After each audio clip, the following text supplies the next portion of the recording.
अस्सलाम वालेकुम रहमतुल्लाहि वबरकातुहू। मेरे सभी दीनी भाई बहनों को मेरी तरफ से सलाम। आज हम बहुत एक अहम टॉपिक पर बात करेंगे। थोड़ा सा लंबा है मगर आप समझने की कोशिश करिएगा और अपनी ज़िंदगी में तलाश करिएगा कि ये चीज़ जो मैं बता रहा हूँ वो हमारी ज़िंदगी में कहाँ बैठ रही है और उसे हम सही करेंगे इंशाअल्लाह, मैं भी और आप भी इंशाअल्लाह। आज हम बात करेंगे रिश्तों की अज़ियत का सामना।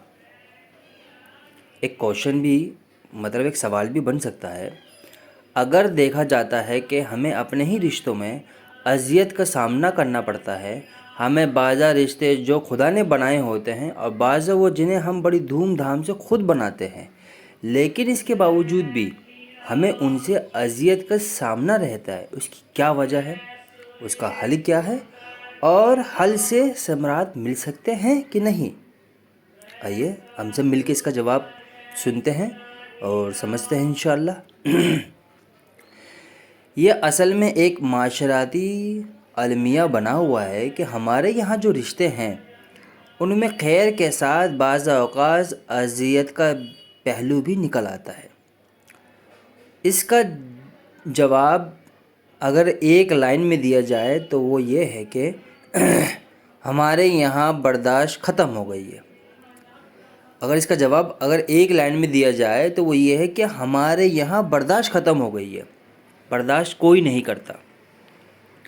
हम दूसरे शख्स को उसकी इनफरादी हैसियत से कबूल नहीं करते। जो उसकी हैसियत है दूसरे लोगों की, उसमें जो कमी खामियाँ हैं उसको हम कबूल नहीं करते। हम ये नहीं देखते कि उसकी अपनी अलग सोच, आदत और शख्सियत है। अगर हम इस सोच के साथ दूसरे को कबूल करना शुरू कर दें तो ज़िंदगी बड़ी आसान हो जाएगी। समझे मेरे भाइयों, क्या कहने का मतलब है? अगर हम इस सोच के साथ दूसरे को कबूल करना शुरू कर दें तो ज़िंदगी बड़ी आसान हो जाएगी। अगर बगौर देखा जाए तो हम भी बहुत सारी खामियां हैं, यानी कि हम में बहुत सारी खामियां हैं, लेकिन इसके बावजूद भी हमें लोगों ने कबूल किया हुआ है कि नहीं?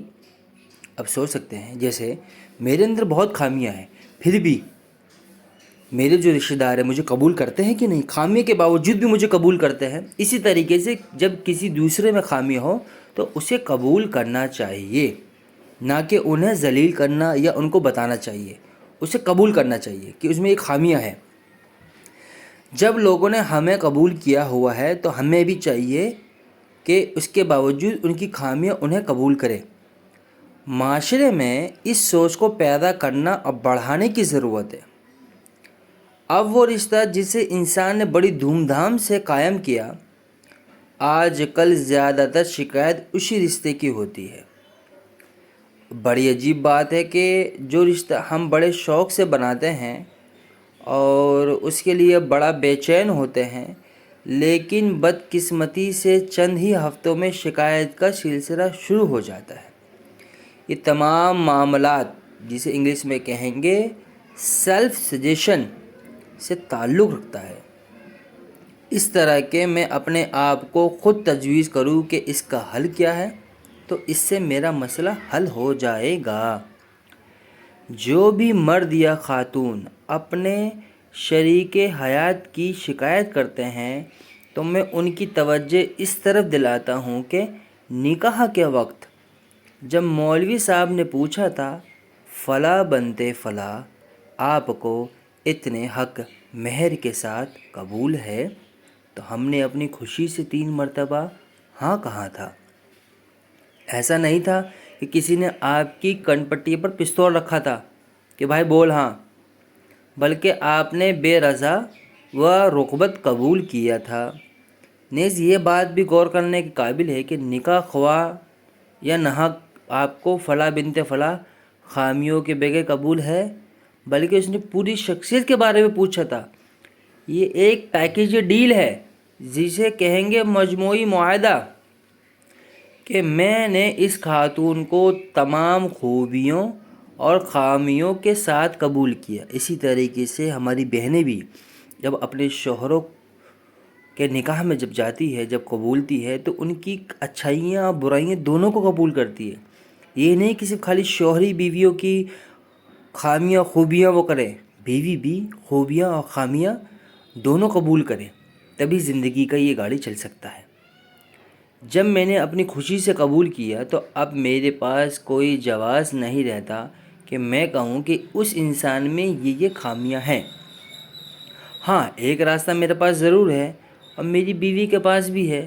بجائے ایک دوسرے پر تنقید کرنے کے، اگر ہم آپس میں اس چیز کو واضح کر دیں کہ یہ میرا خاص مزاج ہے اور میں آپ سے توقع رکھتا ہوں، امید رکھتا ہوں یا رکھتی ہوں کہ آپ نے میرے ان ایریاز مطلب دائرے میں نہیں آنا ہے، مگر بیوی اور شوہر بتا دے کہ یہ میرے دائراز ہیں اور اس طریقے کی چیزیں ہیں، تو آسان زندگی گزر سکتی ہے ان دونوں کی۔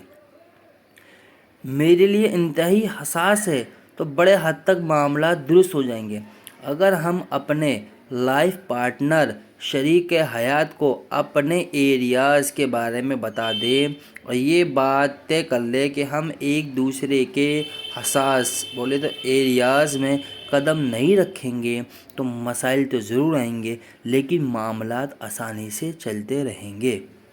عجیب اتفاق ہے کہ بڑے بڑے اولیاء اکرام کی بیویاں بہت تنگ ہو رہی ہے۔ یہ رویہ اللہ سے لو لگانے میں ہیلپ کرتا ہے۔ آپ دیکھ لیجئے میرے دینی بھائی بہنوں، یہ کس طرح کی باتیں ہمیں پتہ چلی ہے کہ اگر ہم صحیح طریقے سے اچھائیاں اور برائیاں جو سامنے والے میں ہیں اس کو قبول کریں اور اس پہ اللہ تعالیٰ کی دعا شامل ہوگی، اس کو دعا دیں، سدھارنے کی کوشش کرے، خود بھی سدھرے اور اپنے اہل و عیال کو بھی سدھارے، تو انشاءاللہ جہاں اگر 100% کا نقصان ہے وہاں 50% کا نقصان ہوگا۔ بس اگر اللہ کی محبت، اللہ کا ڈر، اللہ کی شریعت، حضرت صلی اللہ علیہ وسلم کی سنت یہ ہمیشہ ہمارے دل و دماغ میں رہے گی، ہم اس اپنے ایریاز میں رہیں گے، یہ ہمارے حدود ہے، اللہ ہم سے اس کے معاملات پوچھے گا، زیادہ کچھ خرچہ ہو گیا اللہ پوچھے گا، کچھ کم خرچے کرو اس میں بھی پوچھے گا، اگر ہم بخیل ہیں تو اس میں بھی پوچھے گا، اگر ہم فضول خرچی کرتے اس میں بھی پوچھے گا۔ اللہ تعالیٰ ہر ایک معاملات میں ہم سے سوال و جواب کرے گا۔ تو آئیے مجھے بھی اور آپ کو بھی اللہ سمجھنے کی اور اس پہ عمل کرنے کی توفیق عطا فرمائے۔ السلام